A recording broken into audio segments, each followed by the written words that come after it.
The richest man in Babylon George S Klaasen द्वारा लिखी गई एक कालजयी वित्तीय पुस्तक है जो धन कमाने, बचाने और बढ़ाने के मूल सिद्धांतों को सरल कहानियों के माध्यम से समझाती है।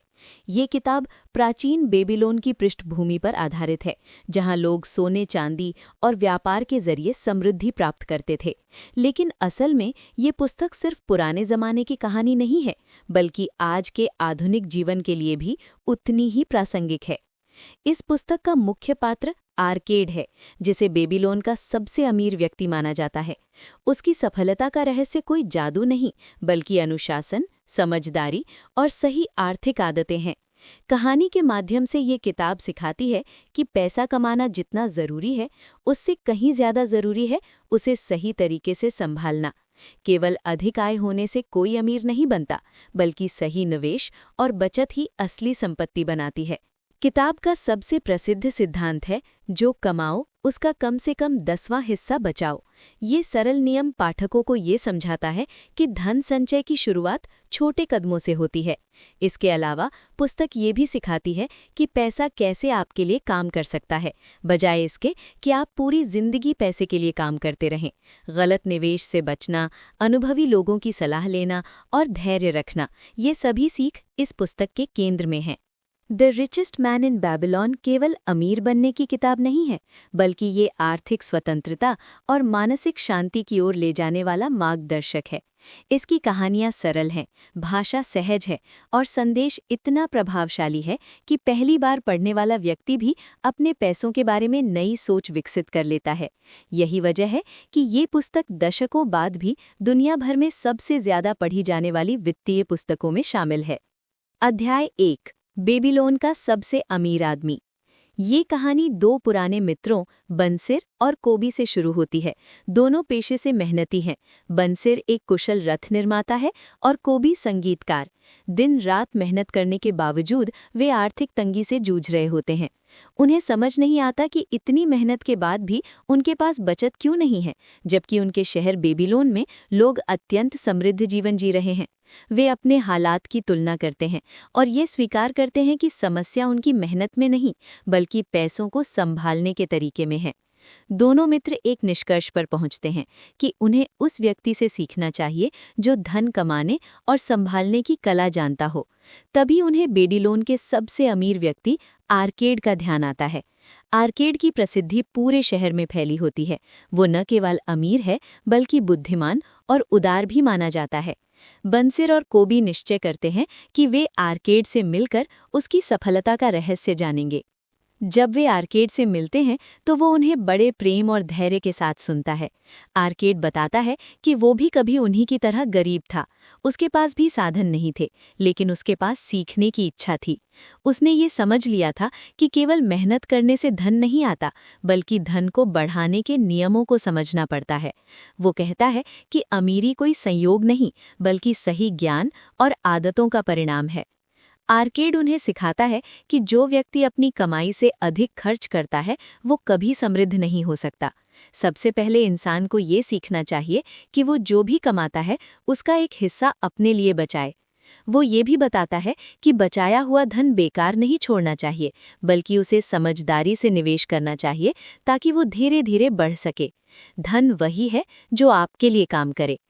इस अध्याय का मुख्य संदेश ये है कि गरीबी भाग्य की देन नहीं होती, बल्कि गलत आर्थिक निर्णयों का परिणाम होती है। जब व्यक्ति अपने पैसों को नियंत्रित करना सीख लेता है, तभी वो समृद्धि की ओर बढ़ सकता है। आर्केड का जीवन इस बात का प्रमाण है कि साधारण व्यक्ति भी सही ज्ञान और अनुशासन से अत्यंत अमीर बन सकता है। अध्याय 1 पाठकों को ये एहसास दिलाता है कि धन की कमी समस्या नहीं है, समस्या है धन के नियमों की अज्ञानता। यही अध्याय पूरी पुस्तक की नींव रखता है और पाठक को ये सोचने पर मजबूर करता है कि क्या वो सच में अपने पैसों का मालिक है या उसका गुलाम।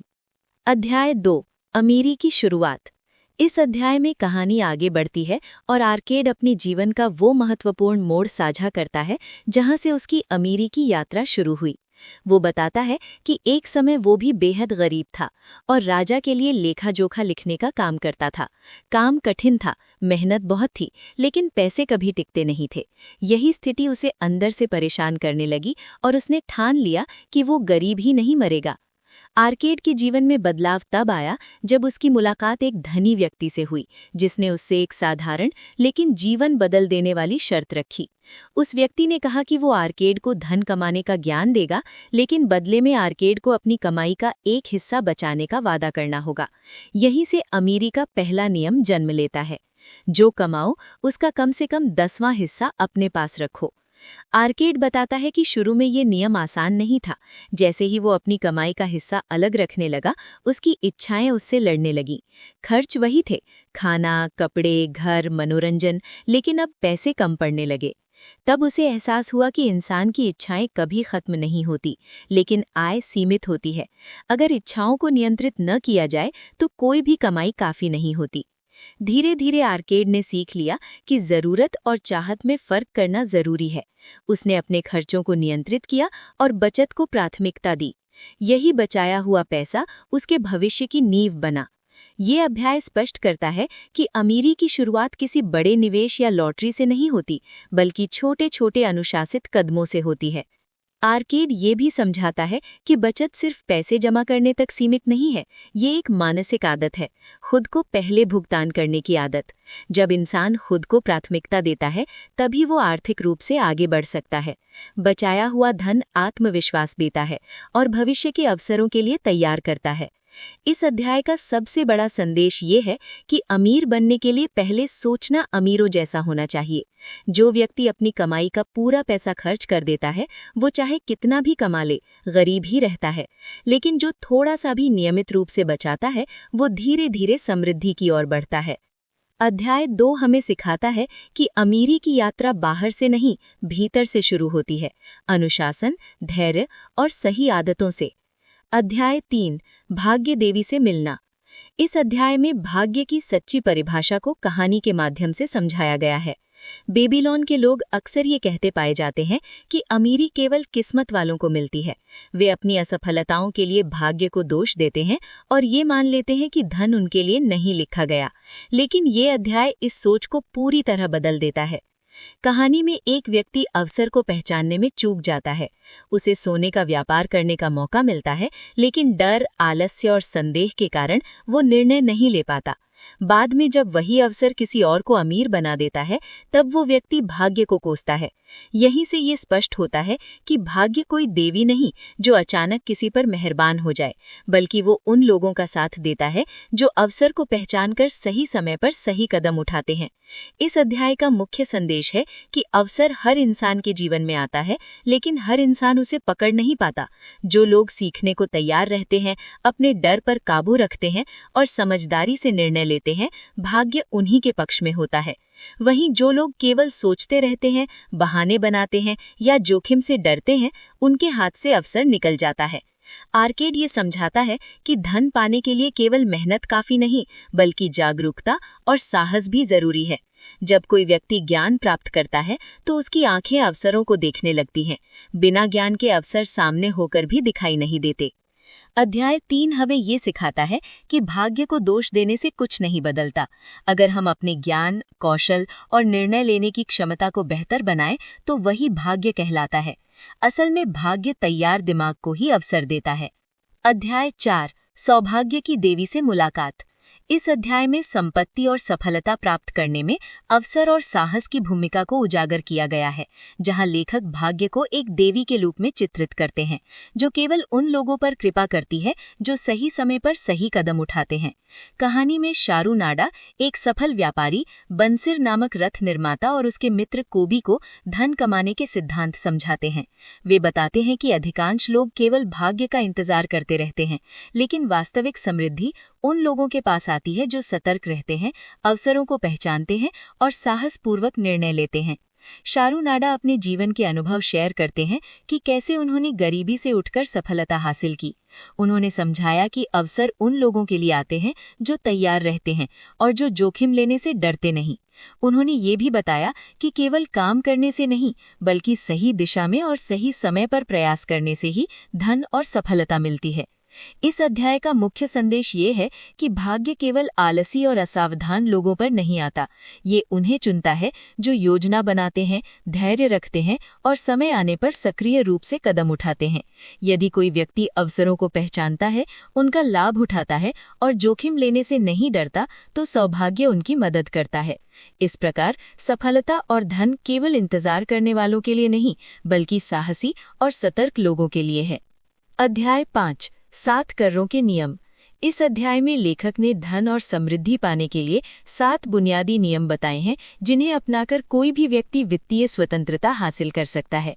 ये अध्याय मुख्य रूप से आर्काड की कहानी पर केंद्रित है, जो बाबिलोन का सबसे धनी व्यक्ति बन गया था। आर्काड अपनी सफलता का श्रेय केवल कड़ी मेहनत को नहीं देता, बल्कि उसने धन संचय और निवेश के सिद्धांतों को समझा और लागू किया।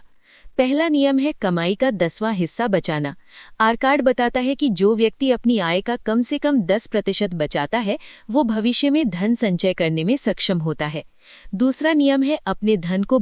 अध्याय 6, दीर्घकालिक निवेश का महत्व। इस अध्याय में लेखक ने धन और संपत्ति बढ़ाने में सावधानीपूर्वक और दीर्घकालिक निवेश की अहमियत पर जोर दिया है।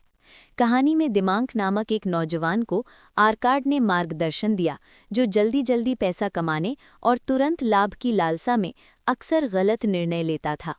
आर्काड ने उसे सिखाया कि वास्तविक समृद्धि तुरंत नहीं आती, बल्कि समय, धैर्य और सोच समझकर किए गए निवेश से बनती है। आर्काड के अनुसार निवेश में सबसे महत्वपूर्ण चीज़ है धैर्य और समझ। यदि कोई व्यक्ति अपनी बचत को तुरंत खर्च करने या जोखिमपूर्ण योजनाओं में डालने के बजाय सुरक्षित और सुनिश्चित निवेश में रखता है, तो समय के साथ उसका धन स्वाभाविक रूप से बढ़ता है। उन्होंने यह भी बताया कि अपने निवेश को विविध बनाना चाहिए, ताकि यदि किसी जगह नुकसान हो भी जाए तो अन्य जगह से लाभ इसे संतुलित कर सके। इस अध्याय में यह भी बताया गया कि निवेश के लिए ज्ञान और अनुभव जरूरी हैं। बिना समझ के किए गए निवेश अक्सर नुकसान में बदल जाते हैं। आर्काड ने उदाहरण दिए कि कैसे बुद्धिमानी और सूझबूझ से निवेश करने वाले लोग अपने जीवन में स्थायी समृद्धि प्राप्त कर सकते हैं, जबकि जल्दबाजी करने वाले लोग केवल अल्पकालिक लाभ में फंस जाते हैं। अध्याय का मुख्य संदेश यह है कि धन कमाने से ज्यादा महत्वपूर्ण है उसे सुरक्षित और बढ़ाना। निवेश केवल पैसे लगाने का नाम नहीं है, बल्कि सही योजना, धैर्य और समय की समझ के साथ उसे बढ़ाने का तरीका है। दीर्घकालिक सोच और सतर्क निवेश से ही व्यक्ति वास्तविक वित्तीय स्वतंत्रता हासिल कर सकता है। अध्याय 7, अपने कर्तव्यों का सम्मान और कर्ज से मुक्ति। इस अध्याय में लेखक ने धन और समृद्धि हासिल करने में कर्तव्यों का पालन और कर्ज से मुक्ति की अहमियत पर जोर दिया है। कहानी में लार्स नामक व्यक्ति अपनी आर्थिक परेशानियों के कारण चिंतित रहता है। वह अपनी आय का अधिकांश हिस्सा अपने कर्ज चुकाने और अनावश्यक खर्चों में खो देता है। आर्काड उसे समझाते हैं कि व्यक्ति केवल अपनी आय बढ़ाने पर ध्यान न देकर कर्तव्यों और जिम्मेदारियों का सम्मान करना सीखें। आर्काड बताते हैं कि किसी भी वित्तीय योजना में सबसे पहले अपने कर्ज से मुक्त होना आवश्यक है। कर्ज व्यक्ति की आय पर लगातार दबाव डालता है और उसकी बचत और निवेश की क्षमता को प्रभावित करता है। आर्काड का कहना है कि जब कोई व्यक्ति अपने कर्ज का सही तरीके से भुगतान करता है, तो वह मानसिक और आर्थिक रूप से स्वतंत्र हो जाता है। इस अध्याय में यह भी बताया गया है कि धन अर्जित करना केवल कमाई तक सीमित नहीं है, बल्कि उसे सुरक्षित और बुद्धिमानी से खर्च करना भी जरूरी है। आर्काड उदाहरण देते हैं कि कैसे जिम्मेदारी और अनुशासन के साथ खर्च और बचत करने वाले लोग आर्थिक रूप से स्थिर और सुरक्षित जीवन जी सकते हैं। उन्होंने यह स्पष्ट किया कि कर्ज केवल शारीरिक बोझ नहीं, बल्कि मानसिक बोझ भी बन जाता है, जो व्यक्ति के निर्णयों और अवसरों को प्रभावित करता है। अध्याय का मुख्य संदेश यह है कि कर्तव्यों और जिम्मेदारियों का सम्मान, कर्ज से मुक्ति और वित्तीय अनुशासन ही स्थायी समृद्धि की कुंजी है। केवल कमाई बढ़ाना पर्याप्त नहीं, यह आवश्यक है कि व्यक्ति अपने वित्तीय कर्तव्यों का पालन करे, कर्ज से बचे और धन को सही दिशा में बढ़ाने की योजना बनाए।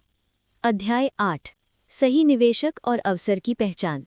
इस अध्याय में लेखक ने यह समझाया है कि धन और समृद्धि पाने के लिए केवल कमाई करना पर्याप्त नहीं है, सही निवेश और अवसर की पहचान बहुत जरूरी है। कहानी में शारू नाडा अपने मित्रों को यह सिखाते हैं कि धन को बढ़ाने के लिए हमेशा ऐसे अवसरों की तलाश करनी चाहिए जो सुरक्षित और लाभकारी हों। उन्होंने उदाहरण दिए कि कैसे जल्दबाजी या अधूरी जानकारी के कारण लोग अपने निवेश में नुकसान उठाते हैं। शारू नाडा बताते हैं कि किसी भी निवेश में ज्ञान और अनुभव सबसे महत्वपूर्ण है। किसी भी योजना में बिना समझ के पैसा लगाना उतना ही खतरनाक है जितना कि अंधाधुंध जोखिम लेना। इसलिए निवेश से पहले हमेशा विशेषज्ञों की सलाह लेना और अवसर का पूरा विश्लेषण करना जरूरी है। उन्होंने यह भी बताया कि धैर्य निवेश की सफलता में अहम भूमिका निभाता है। यदि कोई व्यक्ति तुरंत लाभ की उम्मीद करता है और जल्दबाजी में निवेश करता है तो उसका धन सुरक्षित नहीं रहता। अध्याय में यह भी बताया गया है कि विविध निवेश करना बुद्धिमानी है। केवल एक प्रकार के निवेश पर निर्भर रहना जोखिम बढ़ाता है। शारू नाडा ने उदाहरण दिया कि कैसे विविध निवेश न केवल जोखिम कम करता है बल्कि दीर्घकालिक लाभ भी सुनिश्चित करता है। मुख्य संदेश यह है कि वास्तविक समृद्धि केवल कमाई से नहीं आती बल्कि स्मार्ट निवेश, अवसर की पहचान, धैर्य और विशेषज्ञ सलाह से आती है। यदि कोई व्यक्ति सतर्क और सूझबूझ के साथ अपने धन का प्रबंधन करता है तो वह वित्तीय स्वतंत्रता और स्थायी समृद्धि हासिल कर सकता है। अध्याय 9, मेहनत का सही मूल्य और ज्ञान का सही उपयोग। इस अध्याय में लेखक ने यह समझाया है कि धन अर्जित करने के लिए केवल काम करना ही पर्याप्त नहीं है, मेहनत का सही मूल्य समझना और ज्ञान का सही उपयोग करना जरूरी है। कहानी में बंसिर और कोबी अपनी मेहनत के बावजूद लगातार आर्थिक कठिनाइयों का सामना कर रहे हैं। शारू नाडा उन्हें सिखाते हैं कि हर व्यक्ति की मेहनत का मूल्य उसकी क्षमता, समझ और योजना पर निर्भर करता है। शारू नाडा बताते हैं कि केवल कठिन परिश्रम करने से सफलता नहीं मिलती बल्कि अपने कौशल और ज्ञान का सही तरीके से उपयोग करना जरूरी है। जो व्यक्ति अपनी बुद्धि और अनुभव का इस्तेमाल कर काम करता है वह कम समय में अधिक लाभ अर्जित कर सकता है। उन्होंने यह भी बताया कि अपने काम को महत्व देना और उसे पूरी ईमानदारी से करना भी सफलता का हिस्सा है। अध्याय में यह संदेश भी दिया गया है कि वित्तीय शिक्षा और सही निर्णय लेना किसी भी व्यक्ति को गरीबी से निकाल सकता है। बिना योजना और जानकारी के की गई मेहनत अक्सर बेकार हो जाती है। इसलिए व्यक्ति को अपने कार्यों की योजना बनानी चाहिए, समझदारी से निर्णय लेना चाहिए और अवसरों का सही तरीके से लाभ उठाना चाहिए। मुख्य संदेश यह है कि समृद्धि पाने के लिए केवल कड़ी मेहनत पर्याप्त नहीं है, ज्ञान, योजना, धैर्य और बुद्धिमानी का सही उपयोग भी उतना ही महत्वपूर्ण है। जो व्यक्ति मेहनत के साथ समझदारी और योजना को जोड़ता है वही स्थायी धन और वित्तीय स्वतंत्रता प्राप्त कर सकता है। अध्याय 10, भविष्य के लिए तैयार रहना। इस अध्याय में लेखक ने यह बताया है कि आर्थिक सुरक्षा और समृद्धि केवल वर्तमान पर निर्भर नहीं बल्कि भविष्य की योजना और तैयारी पर भी निर्भर करती है। कहानी में शारू नाडा अपने मित्रों को समझाते हैं कि धन का सही प्रबंधन और निवेश केवल आज की जरूरतों के लिए नहीं बल्कि आने वाले समय की अनिश्चितताओं से निपटने के लिए भी जरूरी है। शारू नाडा बताते हैं कि कई लोग केवल वर्तमान सुख और खर्च में ध्यान देते हैं लेकिन भविष्य की सुरक्षा को नजरअंदाज कर देते हैं। वे उदाहरण देते हैं कि जो व्यक्ति अपने धन का कुछ हिस्सा आपातकालीन परिस्थितियों और वृद्धावस्था के लिए बचाता है वह जीवन की अनिश्चितताओं में स्थिर रहता है। उन्होंने यह भी समझाया कि भविष्य के लिए निवेश और बचत का नियम लगातार पालन करना चाहिए, भले ही तत्काल लाभ कम दिखाई दे। अध्याय में यह भी बताया गया है कि स्मार्ट निवेश और दीर्घकालिक योजना व्यक्ति को वित्तीय स्वतंत्रता दिलाती है। केवल कमाई करना ही पर्याप्त नहीं है, इसे सुरक्षित रखना, बुद्धिमानी से निवेश करना और भविष्य की जरूरतों का अनुमान लगाना भी जरूरी है। शारू नाडा यह भी कहते हैं कि जो व्यक्ति इन सिद्धांतों का पालन करता है वह न केवल धन अर्जित करता है बल्कि अपने परिवार और आने वाली पीढ़ियों के लिए स्थायी सुरक्षा भी सुनिश्चित करता है। मुख्य संदेश यह है कि वित्तीय योजना, भविष्य के लिए बचत और दीर्घकालिक निवेश किसी भी व्यक्ति को स्थायी समृद्धि और सुरक्षा प्रदान करते हैं। धन अर्जित करना महत्वपूर्ण है लेकिन उसे बुद्धिमानी से उपयोग करना और आने वाले समय के लिए तैयार रहना ही वास्तविक वित्तीय सफलता की कुंजी है। अध्याय 11, धन की बुद्धिमानी और आज से शुरुआत। इस अंतिम अध्याय में लेखक ने यह स्पष्ट किया है कि समृद्धि और वित्तीय स्वतंत्रता केवल सिद्धांत जानने से नहीं, बल्कि उसे तुरंत लागू करने से आती है। कहानी में आर्काड और शारूनाडा अपने मित्रों को सिखाते हैं कि जो व्यक्ति अपने आज के निर्णयों में बुद्धिमानी और अनुशासन दिखाता है, वही भविष्य में स्थायी संपत्ति और सुरक्षा प्राप्त करता है। शारूनाडा बताते हैं कि धन कमाने का पहला कदम है अपनी आय का एक हिस्सा बचाना, चाहे वह कितना भी छोटा क्यों ना हो। इसके बाद वह बचत को सुरक्षित और लाभकारी निवेशों में लगाना आवश्यक है। उन्होंने जोर दिया कि समय पर निर्णय लेना, अवसरों की पहचान करना और जल्दबाजी से बचना सफलता की कुंजी है। अध्याय में यह भी बताया गया है कि धन अर्जित करना, उसका प्रबंधन करना और भविष्य के लिए सुरक्षित रखना सभी एक साथ चलने चाहिए। केवल मेहनत करना या केवल निवेश करना पर्याप्त नहीं है। आर्काड और शारूनाडा यह भी समझाते हैं कि कर्ज से बचना, अपने खर्चों पर नियंत्रण रखना और अवसरों का सही उपयोग करना भी वित्तीय सफलता में महत्वपूर्ण भूमिका निभाता है। मुख्य संदेश यह है कि वित्तीय स्वतंत्रता और समृद्धि आज से शुरू होती है। यदि कोई व्यक्ति अपने वर्तमान निर्णयों में अनुशासन और बुद्धिमानी अपनाता है, तो वह आने वाले समय में स्थायी धन, सुरक्षा और मानसिक शांति प्राप्त कर सकता है। इस अध्याय का सार यही है कि ज्ञान, साहस, अनुशासन और आज से शुरुआत, ये सभी गुण मिलकर किसी को भी बाबिलोन का सबसे समृद्ध व्यक्ति बना सकते हैं।